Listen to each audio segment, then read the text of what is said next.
Welcome to episode 17 of the Unit 3-4 accounting videos. We're pretty much smack bang in the middle of Unit 4 right now. Today we're going to be doing bad debt and allowance for doubtful debt. And before we kick off, I think it might be worthwhile just again quickly going through where we've been in regards to balance day adjustments. So before this video, we have done inventory gain and loss, inventory write-down, prepaid and accrued expenses, depreciation, and non-current asset selling. So that disposal. Now, on top of that, we are now doing bad debt today and allowance for doubtful debt. But lastly, one more video after this about unearned revenue. So we are pretty much at the end and you'll be gearing up for your sack. So before we begin, before we jump into any new content, I think it's important we recap credit sales.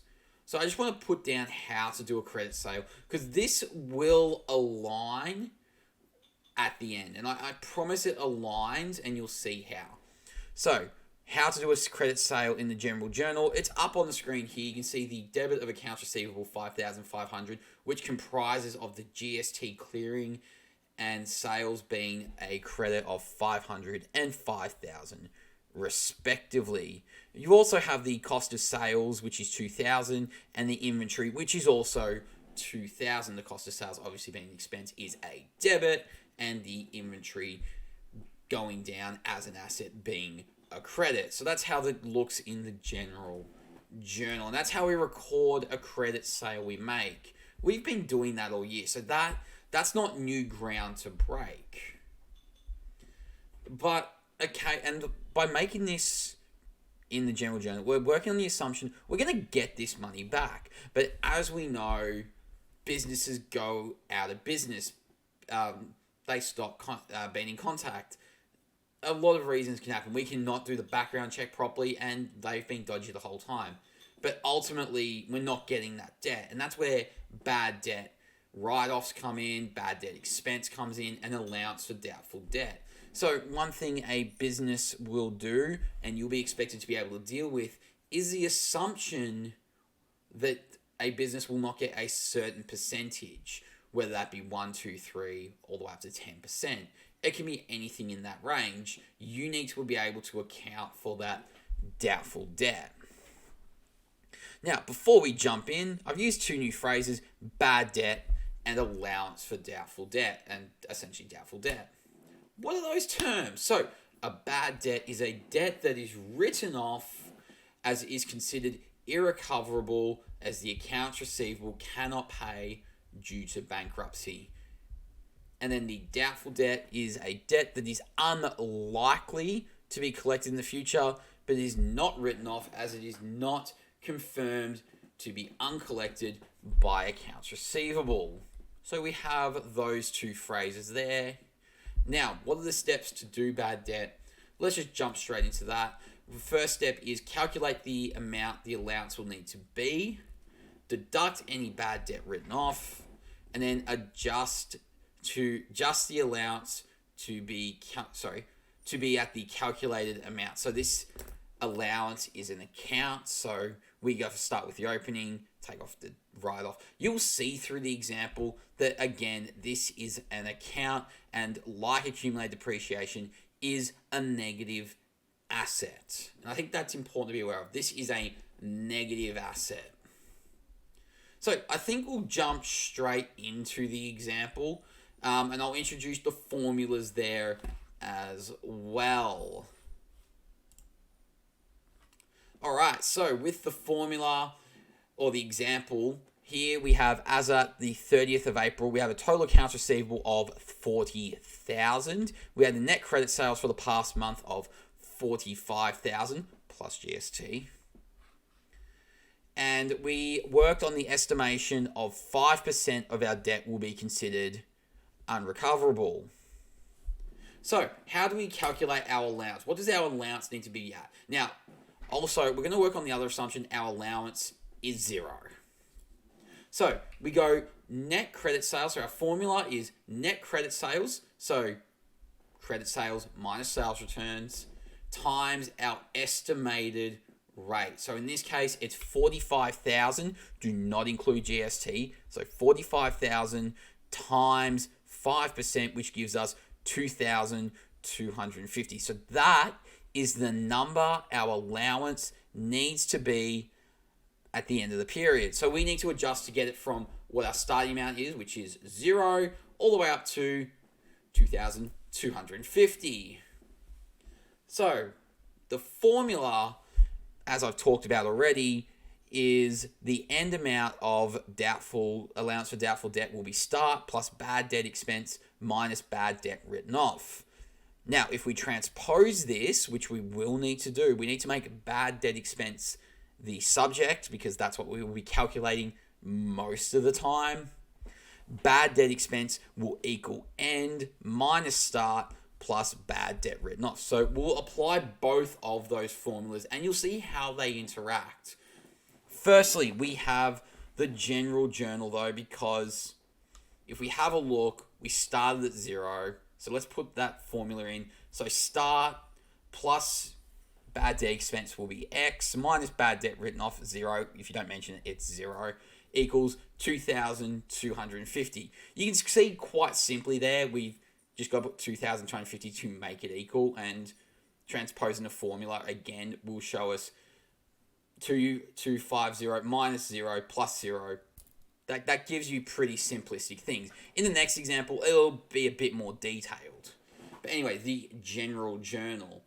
So we've got the 30th of April. The debit will be bad debt expense, 2,250, and the credit will be allowance for doubtful debt, which is a negative asset, very similar to accumulated depreciation, which will also be 2,250. And those are represented in the general ledger as such. You can see the allowance for doubtful debt being a negative asset. If it goes up, it's a credit. Meanwhile, bad debts is an expense, so it's a credit. And then also that allowance for doubtful debt, by existing and going up, will mean the assets go down, so it fulfills that definition of an expense anyway. And that's evidenced in the accounting equation as such. So that's a very bare bones example. All right, so looking at the subsequent period, you can see that as at the 31st of May in the following month, we've had accounts receivable 50,000, so that's what they ended up on. They had the allowance for doubtful debt 4,000, so that's going to be our start figure. The net credit sales 100,000. The estimated amount we think we're not getting back, or that doubtful debt, is going to be 3,000. And lastly, the bad debt we've written off during the month is 2,000 plus GST. So let's see what our bad debt expenses are using our formula. So if we go to the formula, we see start plus bad debt expense minus bad debt written off equals end, which essentially becomes 4,000 plus X minus 2,000 equals 3,000. We transpose that to make bad debt expense, or X the subject, and it becomes 3,000 minus 4,000 plus 2,000 equals 1,000. So our bad debt expense is 1,000. So that's a number we're just going to park on the side to help us with our transactions. So before we do that, I think it's important that we write off any debt first, and then after that, we'll then put in our bad debt expense. So let's start off with the 20th of May. So allowance for doubtful debt was 2,000. So this time it's a debit because we're getting rid of it. We are confirmed to not collect that. So because this is confirmed to not be collected, we can write it off. Our GST we're also not collecting, which is 2,200, 10%. So we need to include GST when we write it off. And the accounts receivable goes down by a total of 2,200, which is a credit. Now, I'm going to draw your attention to the recap I did at the start with the sales, and we can see that this is almost a reverse, except sales would be replaced by the allowance for doubtful debt. And there wouldn't be any worry about inventory because they already have the inventory, we're never getting that back.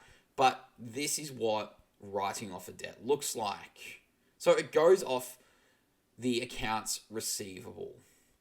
Now, what we do here is, as normal for the bad debt expense, we just go the 31st, bad debt expense, debit 1,000, and allowance for doubtful debt, a credit of 1,000. And that will actually bring us back to our $3,000 amount. And that can be evidenced in the general journal for the allowance for doubtful debt as such. You can see here on the 1st of May, we've got the 4,000 credit balance.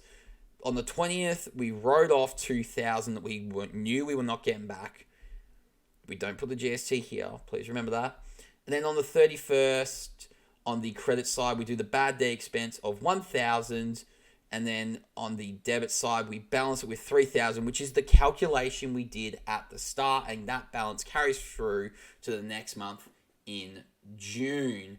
In the accounts receivable, we can see here you do deduct the allowance for doubtful debt and GST clearing because you're not going to get both sets of numbers. So that's 2,200 right there.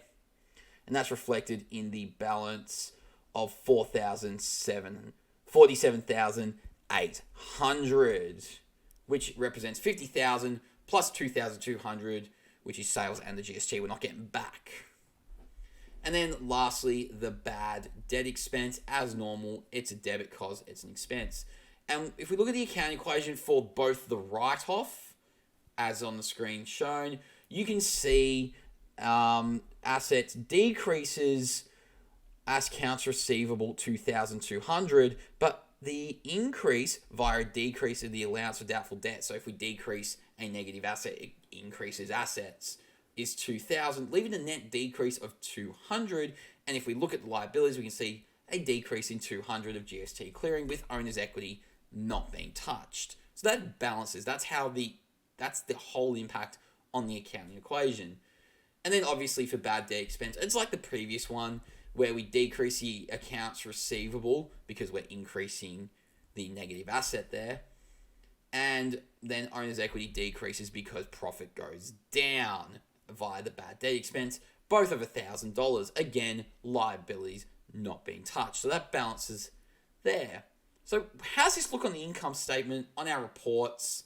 Well, if we have a quick squiz, we can see the income statement, bad debt expense is another regular expense. It goes in the other expense section with things like wages, depreciation, rent, interest, so on, discount expense.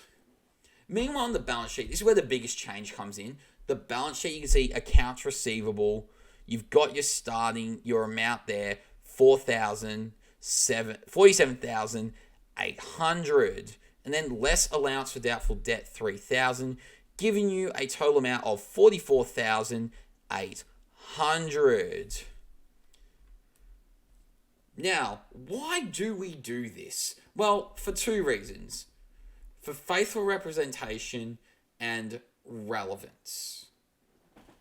The faithful representation, by acknowledging that people may not be able to pay their debts, we are reflecting reality and the economic circumstances that we operate in.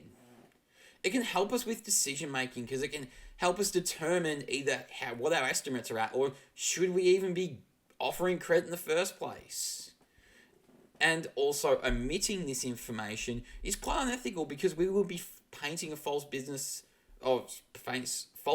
of the business because we're saying, hey, we're going to get this money in the future, but that's never going to happen. So that's the last little bit there. So just a recap, please remember the formulas on the screen. You've got the first one, which is net credit sales times estimation rate. And then you've got the formula for the allowance of doubtful debt, which is start plus bad debt expense minus bad debt written off equals end. And you can transpose that to make bad debt expense the subject, like so. Anyway, please like, share, subscribe. You know all that usual jazz. And good luck because we're reaching near the end of the year for accounting. See ya.